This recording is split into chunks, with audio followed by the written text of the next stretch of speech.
Thank you, and I want to thank Bill and TechAmerica and Bartlett for putting on this, this event. I'm going to start out by insulting a senator. All of you have done it yourself, but you just probably haven't done it that publicly.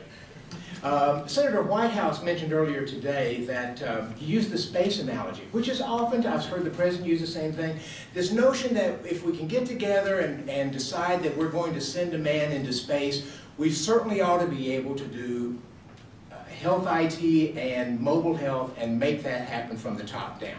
Now, can a group of very bright scientists and engineers get in a room and figure out how to solve a complicated technological engineering problem? Yes. Can you get a bunch of smart people in a room and they're going to figure out how 300 million Americans, with millions of providers and patients making decisions every day, how those people are, what those people are going to want and what they're going to want to use? The answer to that is absolutely not. It's just like the stock market, where millions of people enter a market every day making decisions in what they perceive as their own self-interest. You've got some really smart people out there who can sometimes make an educated guess, and they'll guess that trend and they may sell early. You've got a lot of other smart people who make a bad decision and they become long-term investors. People, you can't get a group to make those kinds of decisions. I'll give you an example. Mark McClellan, you'll know who he is. He was head of CMS at the time that they passed the prescription drug benefit in 2003. Mark told me, about 5 years ago, he said, and he thought that he was very amused by this.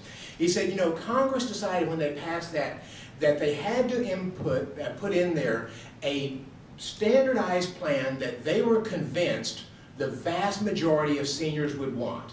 And if they didn't do it, it wouldn't be offered. He said so they did the plan, they put it in there, and what he thought was funny, I can't remember the exact figure, but I think it was roughly 90% of seniors chose something other than what Congress thought they all would want.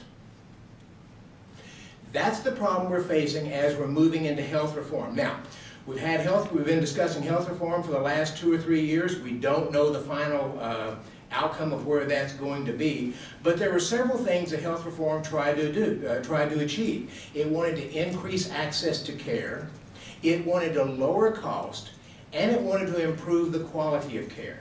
Now, the jury's still out as to whether or not healthcare reform is going to actually achieve those goals. What I do know is that health IT and mobile health are already beginning to do it on a daily basis right now.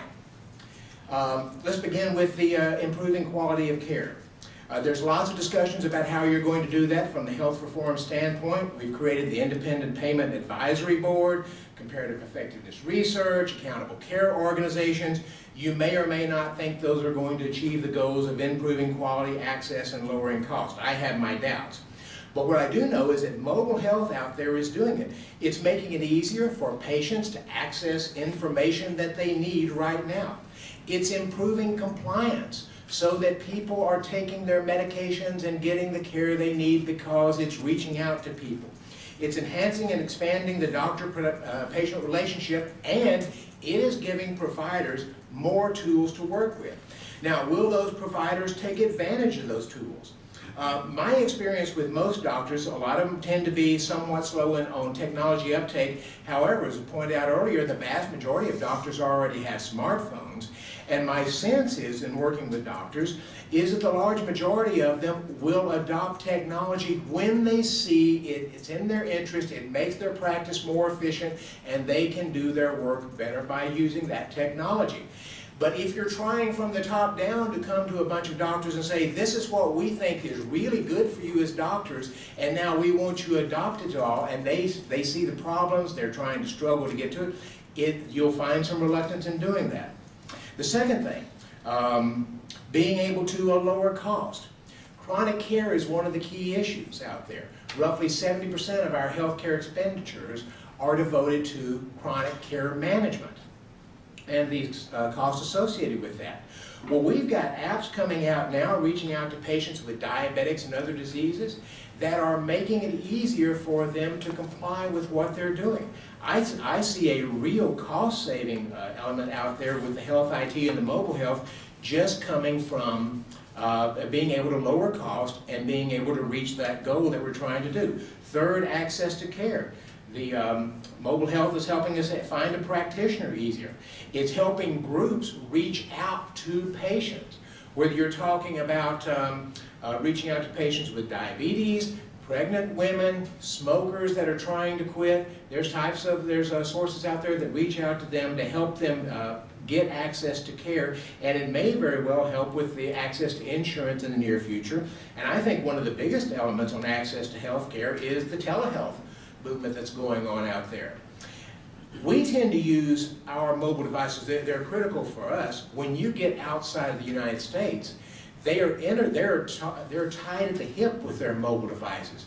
You get over to Africa, a man I know, Bright Simmons, created a new process over there in Ghana where when you go and you buy a prescription drug, it will have the number on the drug. You text that message in when you buy the drug, and it will send you an immediate text back letting you know whether or not that is a genuine drug or a counterfeit. Being able to use a mobile device in all kinds of ways to increase access to care and to improve the quality. There are challenges that we face out there with, as we move forward, but there are real healthcare reform that's going on out now, and it's not at the hands of Congress, it's in my handheld. Health IT and mobile health is the most doctor-empowering, patient-empowering, and consumer-empowering healthcare experiment we have ever seen.